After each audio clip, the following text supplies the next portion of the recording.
नमस्कार मित्रों, S2 adviser में आपका एक बार फिर से स्वागत है। एक बहन है रचना जी, उन्होंने कानपुर से अपनी बेटी की डिटेल भेजते हुए लिखा है कि वो पिछले कई सालों से बहुत परेशान है। पर्याप्त प्रयास करने के बावजूद भी वो अपनी बेटी के हाथ पीले नहीं कर पाए हैं। बेटी अभी 31वें वर्ष में प्रवेश कर गई है और इसे लेकर वो बहुत परेशान है। आप बताइए कि वैवाहिक संस्कार, उसका वैवाहिक कार्य कब तक संभव नहीं हो पाएगा। रचना जी, आपकी बेटी की जन्म कुंडली में एक अशुभ ग्रह है और वर्षफल के अनुसार अब तो अच्छे योग बन रहे हैं। निश्चित रूप से आप उस अशुभ योग का उपाय कर लेंगे तो आने वाले 2-3 महीने में निश्चित रूप से आपकी बेटी का वैवाहिक कार्य हो जाएगा। आपकी जन्म कुंडली, बेटी की जन्म कुंडली के 7वें स्थान पर 4 ग्रह एक साथ विराजमान हैं। ये हैं शुक्र, मंगल, सूर्य और बुध। कहते हैं कि जब सूर्य और शुक्र एक साथ किसी जन्म कुंडली में मेल करके बैठ जाते हैं तो उससे राहु अशुभ बन जाते हैं और राहु अशुभ करने के होने के बाद तो कई तरह की जो परेशानियां खड़ी होने लगती हैं। वैसे भी आपकी बेटी की जन्म कुंडली के 6वें स्थान पर राहु विराजमान है। 6वें स्थान के राहु को उच्च माना गया है और ऐसा उच्च राहु किसी तरह की विघ्न बाधा खड़ी होने नहीं देता। लेकिन सूर्य और शुक्र का मेल जो राहु को अशुभता प्रदान करता है, उससे न केवल वैवाहिक कार्य में विघ्न बाधाएं खड़ी होती हैं, बच्चे के स्वभाव व्यवहार में भी कटुता आ जाती है। और ऐसे में बच्चा यदि अपने बड़े भाइयों के साथ में या घर के बड़े बुजुर्गों के साथ कटु शब्द बोलता है, लड़ता झगड़ता है, चिड़चिड़ा स्वभाव दिखाता है, या फिर ऐसे जातक के घर की दहलीज के नाम नीचे से गंदे पानी की नाली बहती है, या फिर घर में रखा हुआ कुत्ता गायब हो जाता है या कुत्ता मर जाता है, या फिर अनावश्यक ऐसा जातक लड़ाई झगड़े में या उग्रता में भरोसा करने लगता है तो राहु की अशुभता और बढ़ जाती है। और यही राहु की अशुभता विवाह जैसे, नौकरी जैसे कार्यों में विघ्न बाधा खड़ी करता रहता है। और संभवतः इसी योग के कारण आपकी बेटी का वैवाहिक कार्य अभी तक संपन्न नहीं हो पाया है। तो इसलिए सबसे पहले तो हमें इस योग को शुभता प्रदान करनी है, राहु की अशुभता को शांत करना है। आपकी जन्म कुंडली में जो आपकी बेटी की जन्म कुंडली में जो योग है वो निश्चित रूप से उसका विवाह आपके जो जहां आप रहते हैं उससे कहीं दूर सुदूर स्थान पर कराने की संकेत प्रदान करता है। और ऐसे में कई बार तो व्यक्ति का विवाह देश के ही किसी दूर के शहर में होता है या फिर विदेश तक में हो जाता है। निश्चित रूप से आपकी बेटी विदेश जा सकती है, क्योंकि 6वें स्थान का जो राहु है ऐसे सुयोग बना देता है कि ऐसे बच्चों को विवाह के बाद या तो जीवन साथी के साथ में या फिर नौकरी पेशे के कारण विदेश जाने के अवसर मिलते हैं। तो आप इसकी शादी को लेके आप चिंतित ना हो। अब इसके शुभ योग बनने लगे हैं, क्योंकि वर्षफल के अनुसार अब शुक्र बृहस्पति का संयोग 7वें स्थान से बन रहा है और 7वें स्थान से या विवाह कार्य ग्रहों के साथ में जब शुक्र और बृहस्पति का मेल बनता है या उस प्रभाव बनता है तो निश्चित रूप से ऐसे जातक का वैवाहिक कार्य संपन्न हो जाता है। तो ऐसे में आपको बेटी के माध्यम से या अपने द्वारा लाल किताब संबंधी कुछ उपायों की मदद लेनी होगी। तो उसके लिए सबसे पहले तो ये काम करें कि आपकी जो मुख्य घर की देहली है उसके नीचे से यदि गंदे नाली का निकास है तो उसको बदल दें। गंदी नाली का जो निकास है आप अपने घर की मुख्य जो गेट है उसके नीचे ना रहें, यदि रखेंगे तो आपको परेशानी होगी।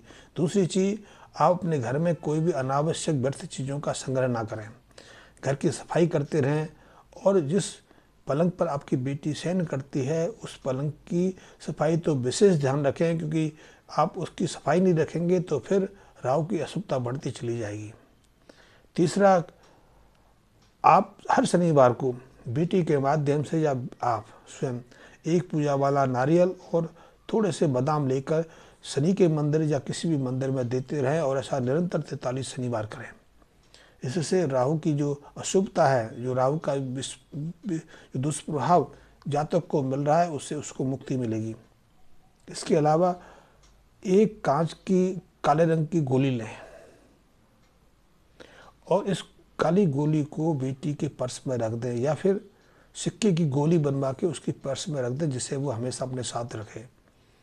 कांच की काली गोली या सिक्के की गोली राहु का एक प्रतिडॉट है। राहु की अशुभता को शांत करने का सबसे महत्वपूर्ण उपाय है। जिनके जातकों की जन्म कुंडली के 7वें स्थान पर 4 ग्रह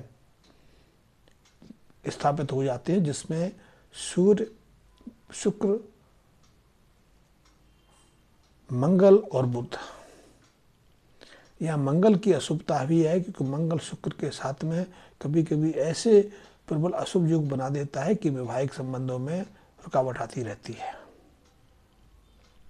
इसके अलावा आप अपनी बेटी को चांदी धारण कराएं। चांदी के रूप में आप चांदी की चेन दे सकते हैं, चांदी की कड़ा पहना सकते हैं, या आप अपने घर में अधिकतम मात्रा में चांदी स्थापित करके रहे हैं, या फिर चांदी का एक पात्र बनवा के उसमें गंगा जल भरें और एक चौकोर चांदी का टुकड़ा बनवा के उस पात्र में भर के उसको सील करा दें।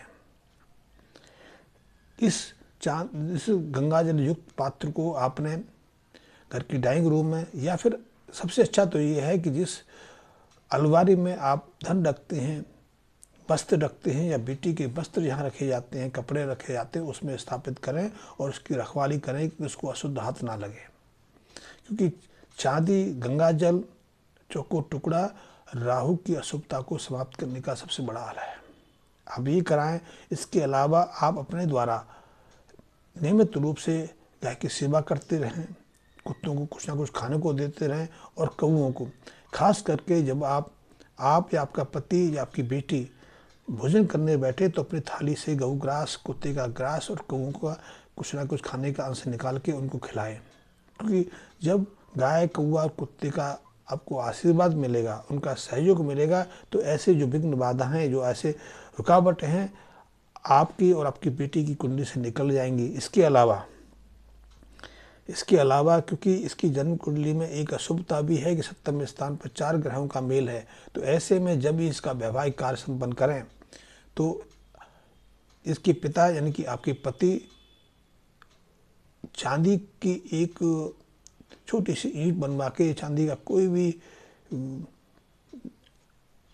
कोई भी चीज़ बनवा के अपने हाथ से अपने दामाद को दें, और ये जो आप विदाई देती हैं उसी समय करें। कन्यादान के बाद ही इस कार्य को कर दें, और उस चीज़ को आपका दामाद अपने घर ले जाकर अपनी पत्नी यानी कि आपको बेटी को दे, और बेटी उस चीज़ को हमेशा संभाल के रखे। इससे इसके परिवार में संपन्नता रहेगी, पति पत्नी के मध्य प्रेम बना रहेगा, और कभी भी धन की कमी नहीं होगी। जो वो सोचेगी या उसका परिवार सोचेगा, जैसा व्यापार या दुकान करना चाहेंगे, नौकरी करना चाहेंगे, उसमें किसी तरह की रुकावट नहीं आएगी। इनका प्रेम निरंतर एक अजरस है, जल स्रोत के रूप से आगे बढ़ता रहेगा। तो ये उपाय भी करना बहुत आवश्यक है, और ये उपाय करना है कन्यादान के मंत्रों के बाद, कन्यादान की प्रक्रिया पूरी होने के बाद ये उपाय कर लीजिए। आपका लगता है कि 3-4 महीने में आपके जो बेटी का वैवाहिक कार्य रुका हुआ है वो हो जाएगा। बहुत अच्छे योग बने हुए हैं। और हाँ, अब मैं मित्रों से कहूँगा, यदि आपने मुझे सब्सक्राइब नहीं किया है, मेरे बेल आइकन को नहीं प्रेस किया है, तो मेरे बेल आइकन को प्रेस करें ताकि हर वीडियो की जो नोटिफिकेशन आपको उपलब्ध होती रहे। आपकी कोई समस्या है, आप राजगताम के विषय में कुछ ज़्यादा जानना चाहते हैं, आपके मन में शंका है, या आपके जीवन की कोई परेशानी है, उसका निराकरण चाहते हैं, तो आप इस संबंध में मुझसे संपर्क कर सकते हैं। मेरे व्हाट्सएप पर मैसेज लिख के सेंड कर सकते हैं। मेरे व्हाट्सएप का नंबर डिस्क्रिप्शन पे है, या फिर सीधे ही मेरे से बात कर सकते हैं। मेरे टेलीफोन नंबर भी मेरे डिस्क्रिप्शन में दिया हुआ है, और किसी भी दिन आप 3:30 बजे के बाद मुझसे संपर्क स्थापित कर सकते हैं। धन्यवाद मित्रों।